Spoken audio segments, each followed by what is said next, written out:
From Little League to the big leagues and everywhere in between. From one stage to another. Passion is my middle name. I'm J.J. Davis. This is In Focus.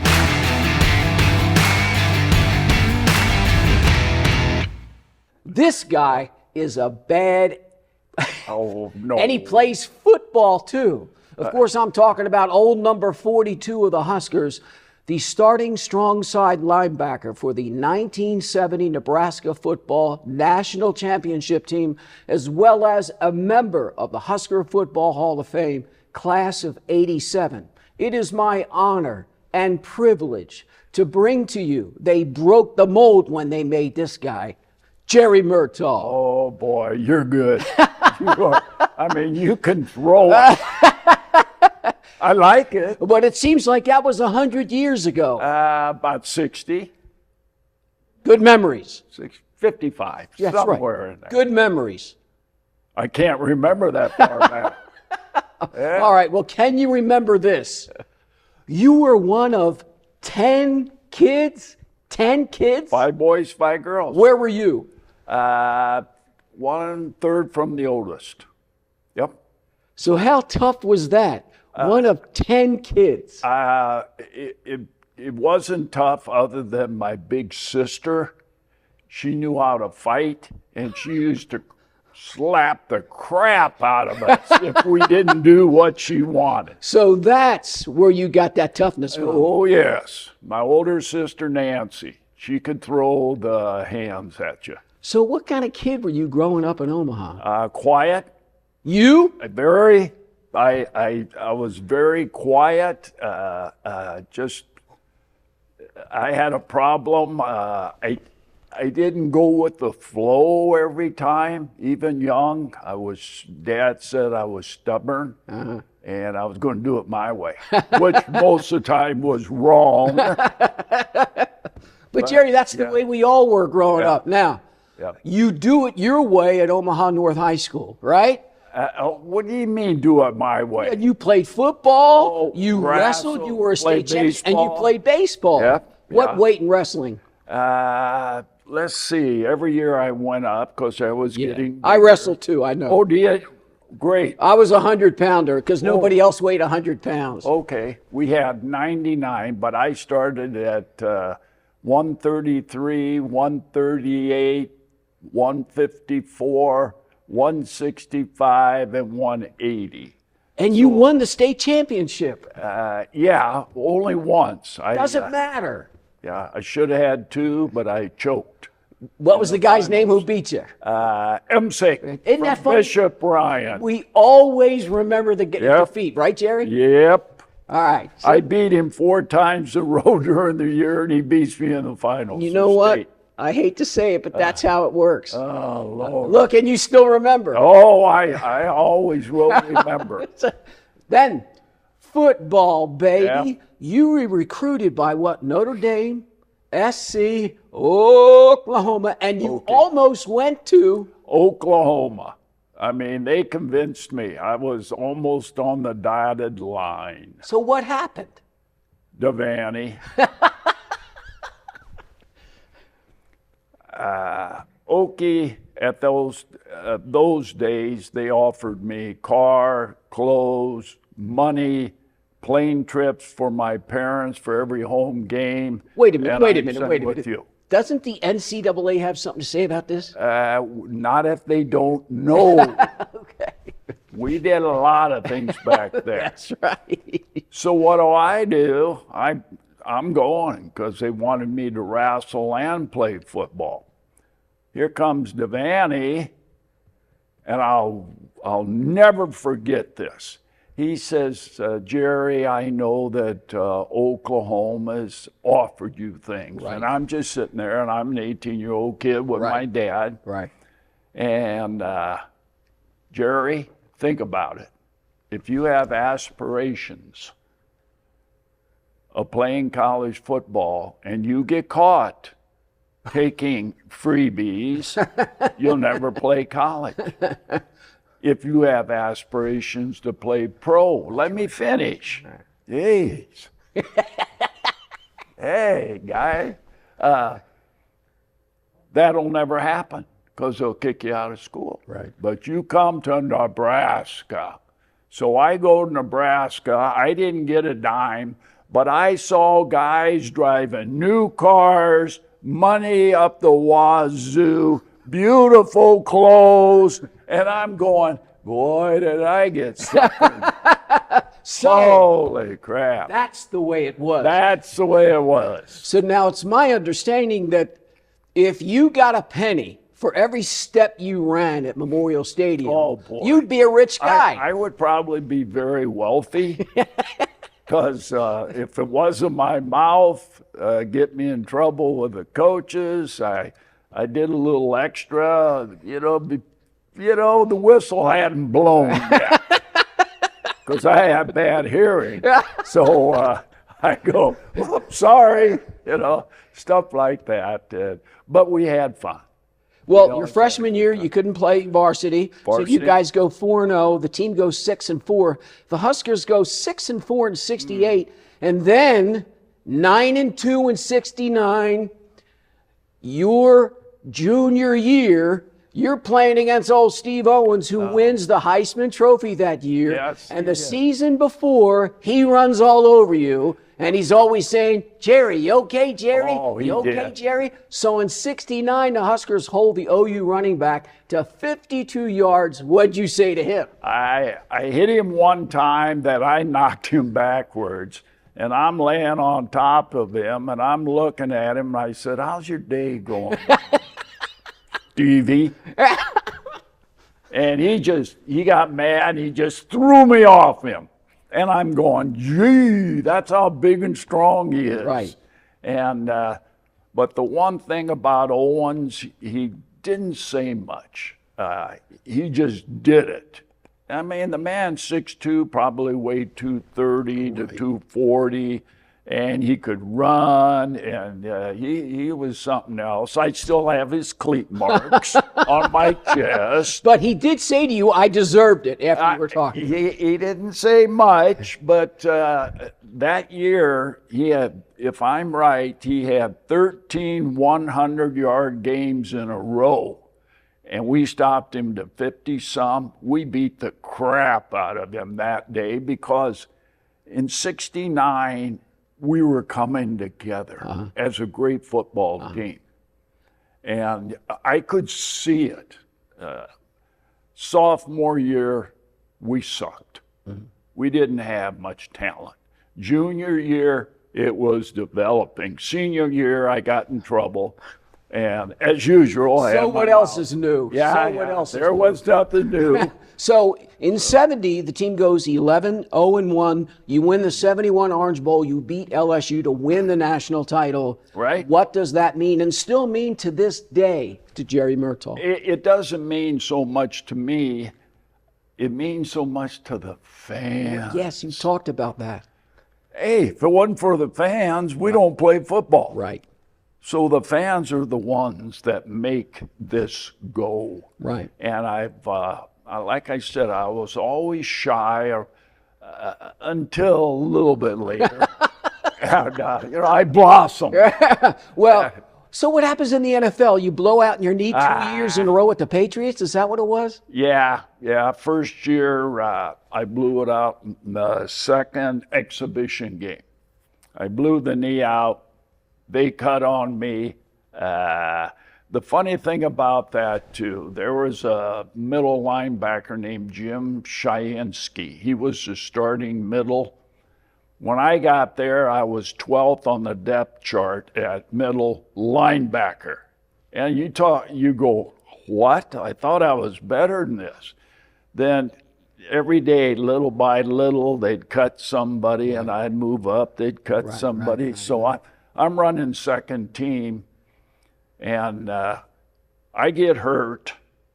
They said you're going to get cut on by the surgeon of the Patriots. That's the owner's son-in-law, Oh my God. which I didn't know. But getting back to Jim Shayinsky, our middle linebacker, he came up to me afterwards, before I'm getting cut on. He said, "Don't get cut on this guy. He's worthless. Don't get cut on him." And I'm sitting there going, "Oh, okay. Here comes the coaches, the team physician. You're getting cut on this week, and this is what we're going to do." And I'm just sitting there going, "Oh, okay." So I did what they told me to do. I didn't do what that middle linebacker said I should do. And? So, yeah. They ruined the knee. Oh my God. After the end of the season. I couldn't hardly walk, so I go back to Nebraska. I had our doctors check it from when I was there. I remember him grab my knee and he threw it, the knee, and I'm going, "Oh!" And he says, "Who cut on you?" And I told him. He said, "Well, all they did was ruin you." Oh my gosh. And I said, "Can you cut on it?" And he said, "No, there's no way you're going to be back in camp if I cut on it now." So you're done with the NFL. I'm not done. As soon as I got back, they said, I worked my way. I was invited back to camp again. Right, the next year. The next year, and after 5 days, I ripped it all up again, the same knee. Gosh. Then they try to cut me when I'm hurt. And I go, no. So let's fast forward, because I was aware of that. Memory Makers, the Nebraska Greats Foundation. Right. What does that mean to you? It supplies funding, monies for the 16 institutions in the state of Nebraska for what you call the Memory Makers. Exactly. Athletes, memory makers of this state. The fans, I don't care if it's volleyball, basketball, they're behind them in this state of Nebraska. Not just the high schools, the colleges, everything. And what I started about 14 years ago, I called it the Nebraska Greats Foundation. What I wanted to do, and we've done, help former collegiate athletes in the state of Nebraska. If you've lettered in a sport at any of the 16 four-year schools in the state of Nebraska, and you have medical and emergency needs, you come to us. That's what I do and the foundation does. Help former athletes in need. And that means the world to you. Well, we don't have much time, but the reason it started, it was embarrassing. My mom and dad will never forgive me for this, what I did. About 12, 14 years ago, I had an event in Omaha, and the one guy I was looking for was Andre Franklin. You ever heard of Andre Franklin? I've heard of his name, but I don't know him. In 82, 3, whatever, great fullback for Nebraska. Got drafted second round Miami, starts as a rookie, second year All-Pro, third year got hurt, fourth year got hurt. Blew his knees out. He was done. So I'm at this event in Lincoln, or Omaha. I bring in 100 ex-players. I've got probably 800 people at this event. And I looked for Andre Franklin for weeks to get him at this event because I wanted to meet this young man. I watched him play college and pro. Every time he ran, he got that ball, he'd run right over to the ref, give him the ball. It's none of this dancing, nothing like that. Old school. Old school. And I'm going, that's a football player. That's right. And I always thought well of him. Somebody got hold of him. He was in Lincoln. I said, can you get him here? And they said they'd try. So I get a call, it's Andre. And I go, you're Andre Franklin. He's talking. I live in Lincoln, and I heard you were looking for me. And I go, oh, Lord. I said, kid, it'd be an honor to have you at my event. I've always wanted to meet you. So it's in the winter, snow, sleet, ice, horrible night here in Omaha. I'm at the event. I'm walking around, talk to people. Then I saw a black man sitting in a corner by himself, shaking profusely and sweating. And I thought, I wonder who this kid is. So I go over, I said, hello, my name's Jerry Murtaugh. This kid stood up, grabbed me, he had his paws, and I'm going, all right. I like people like that. Yeah, I'm Andre Franklin. And I said, kid, it's such an honor to meet you. It's never, I'm not an honor guy. I don't appreciate people. Why say that? Well, listen, I want to say to you, it is an honor for me to meet you. I mean, I'm scared of you, and I don't even know you, please. And you're older than me. I'm not done with my story yet. I know, but see, we're done with this. Oh, crap.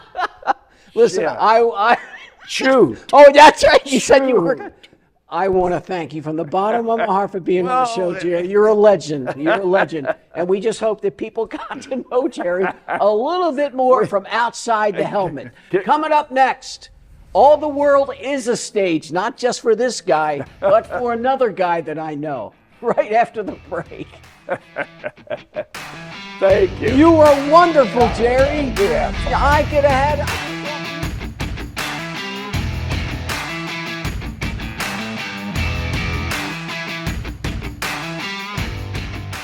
And then the whining schoolboy, creeping like a snail unwillingly to school. Well, and speaking of school, an apple a day will never keep this teacher away. It is my privilege and honor, as I've said before, to introduce to you the man with the voice, the pipes, the Honorable Raydell Cordell III. That was awesome. That was awesome. Well, I didn't put any accents in. I didn't put any accents in. It's okay. You were being yourself. That's you were being your authentic self. Now, Raydell Cordell III, I mean, it's royalty to me. It sounds like royalty. Thanks, man. Yeah, and actually, so named after my dad, but I don't have a middle name. And a lot of people think that's crazy if I don't have a middle name. It's not crazy because my kids don't have middle names either. It's not a big deal. How many times you mentioned the middle name? Correct. Now, you didn't necessarily make a name for yourself on the athletic fields because you've gone on record as saying, sports wasn't my bag. But in the 5th grade, go. Yeah. The 5th grade is what I consider as my magic year. That's right. Because two things happened. One, my science teacher, Miss Moriarty, we did a African-American history project in science class where we studied different African-American scientists. Mm-hmm. And I did my project on Garrett Morgan, and who created the first traffic light. And I was always the individual who chose the role-playing project. Right. So I performed. And she suggested that perchance you try theater, and then your brother did Grease is the word. Yes, that is very true. Yes. And I was in 5th grade as well. So before Grease, back then there was these infomercials for different CDs of the decades. Mm-hmm. And I specifically remember listening to the 50s one. Mm-hmm. And I've always had a connection to 50s music, mm-hmm. and 60s music, because Rocket Robin, Jackson 5. Rocket Robin. Yeah, and so I went to go see Grease in 5th grade, and I remember sitting there, and my first thought was, oh my gosh, there's this title named Raydell on the set. That's right. And I'm like, is this a sign? That's like my name almost. Right. That's right. And then once they started singing, I was like, I love this music. And I was just I was smitten. So you did a lot of theater then, you really jumped into it, but also that summer you met Shakespeare. Yes. Midsummer Night's Dream at the Rose. Mm-hmm. And that's your favorite all-time show, as you've said. Absolutely. So that was, Yeah, that was my first Shakespeare show ever. It was a summer program, theater program at the Rose for teenagers, and so that was my first introduction to it with Brian Priesman and Kevin Baird, and we learned Shakespeare text and we performed Midsummer. And yeah, that's the one show I have performed the most times. I'm telling and loved you. Loved but it. You've done a lot of shows: Red Summer at the Blue Barn, Yeah. To Kill a Mockingbird at the Playhouse, Stupid Effin' Bird. You've done a lot of shows. You've won a lot of awards, but then your calling came as a teacher. Yes. So I was always been like interested in education. Like education and theater was something I knew at an early age that was kind of like my jam. But it didn't really become evident until I was the director of the before and after school program in Westside, and I just had such a phenomenal time building relationships with all these individuals. And you've said this is exactly where I want to be. Correct. And that happened when I was in the actual classroom, because there was something about delivering instructions to 23 different individuals who receive information differently. Right. Like, to me, that was a challenge, because as a communicator, how can I be successful to communicate the same content to all these individuals? Did you see yourself in some of these kids? Oh, 100%. 100%. And that's why I started a theater program at my elementary school, because I saw there was a need for it.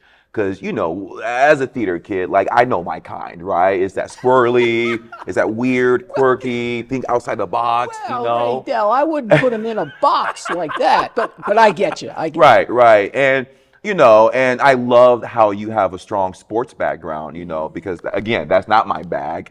But our society, I think, put a lot of focus in athletics. Correct. And there's a lot of individuals who I feel get left out. I agree. So by providing, providing that opportunity to give them the chance to, let me explore the creative arts. And it's another place for them to find their voice. Yes, exactly. Because that's what's important. Giving opportunities to be heard and to be seen. How have you grown, not just as a teacher from this experience, but as a person? Oh man, I've grown so many ways. I'm a lifelong learner. I always enter whatever project I'm going to do, whatever kind of situation I'm going to be in. I always think, how am I going to grow from this experience? Because that's something I always advocated. And I feel as an individual, I have became a stronger communicator. I have became more confident in who I am as an individual and what I can bring and share. Do you find that confidence in a voice through Shakespeare? 2018, right? Nebraska Shakespeare educational tour in the fall. Have you found your voice in that a little bit too, through that? Oh, 100%. That fall tour was a Midsummer Night's Dream. And that's still on my list of one of my favorite experiences ever, because it was made up of individuals from all different backgrounds, all different perspectives, and we're touring around into rural communities who have no access to theater, and seeing the power of Shakespeare affect them was a huge impact on me. Like, oh, I'm important. I can offer this because I'm being my authentic self as this Black queer man in Nebraska performing Shakespeare in Oshkosh, Nebraska, you know. Introducing the masses. And seeing the individual students being like receiving that, like, wow, like, I've never seen this before, and you don't have to speak in a British dialect, right? Just be yourself and approach the text in an authentic way. And I've seen the ways you've been doing it this past summer, or currently, old school Shakespeare. Yeah. Talk about that, because you seem to be doing it anywhere and everywhere. Yeah, man. We're just a bunch of theater kids having a great time. So Old School Shakespeare Omaha is based off of Backdoor Shakespeare, which is a company in Chicago. Samuel Taylor and his theater buddies, they came together and they performed Shakespeare in a way how it used to be performed, right? At the Globe, et cetera, at the Globe, in the bars, like it's among everyone else, right? It's making Shakespeare accessible. And we have 4 rules that we follow: serious actors, no director, one rehearsal at a bar or some kind of a. So it seems more natural. It's more off the cuff, more spontaneous. Correct. Because we feel like theater can sometimes be seen as a high art form. Yes. And you have to have this distance. Yes. You have to dress up. The proscenium, etc. Correct. And we're like, no, let's get it down and dirty. Like let's make this text accessible, because when you have individuals who know the text, know the meaning, and really get after it, then the story becomes more accessible. But you also studied in England with the Royal Shakespeare Company. Yeah, that was awesome. That happened back in 2012, and we were in Stamford-upon-Avon. And I was there for 2.5 weeks, and it was so great to be able to dive into random Shakespeare texts, really understand the meaning. Like, it was one of those things where Shakespeare put all of these individual words in for a reason, right? So what is he trying to say? What is the story we trying to communicate? And the fact that happened back in the 1500s, 1600s, those themes and problems and challenges still exist today. I'm sitting here listening to you and I'm going, he's 10 times smarter than I am. That's for sure. Who is exactly, because I think your passion is just bleeding out from you, who is Raydell Cordell III? A hard worker who just want to build relationships with people. I want to be able to connect. I think that's so important to me, because everything I do involves connecting with other individuals and building relationships. Because ultimately, I feel like to navigate through this world, which can be challenging at times, it's great to be able to have another individual, to have a community that is there to support you and guide you so that you can grow. I get that from you. It's not about you. It's about everybody else in your world and in the outside world. Correct. I strongly believe in that. Because we are all extroverts in some form. We always want to connect. That's for sure. Right? And I strongly believe in that. And you've just begun. You've just begun. I love how you just said that, because I would definitely say this past spring, I had a moment where I'm like, what's going on with my life right now? And I had a sense of clarity. I was so used to knowing my end goal, right? High school graduation, grad school graduation, right? And now I'm like, I've done all those things. Now I'm in my career. That's right. Now I'm in life, like That's truly. right. So what am I going to do? Well, I'm going to do what I've always loved to do: connect with people, get better at myself. Well, you've definitely connected with me, and I just want you to know I appreciate it. Raydell Cordell III. We talked to a guy earlier who was in one place at one time, had it figured out, and now we're talking to a guy that's figuring it out. All the world is a stage to this guy. I want to thank you for coming on. Yeah, it's Shakespeare. I want to thank you for coming on my show. And as I like to say, as always, for the latest in focus, I'm JJ Davis, and I'll see you around town.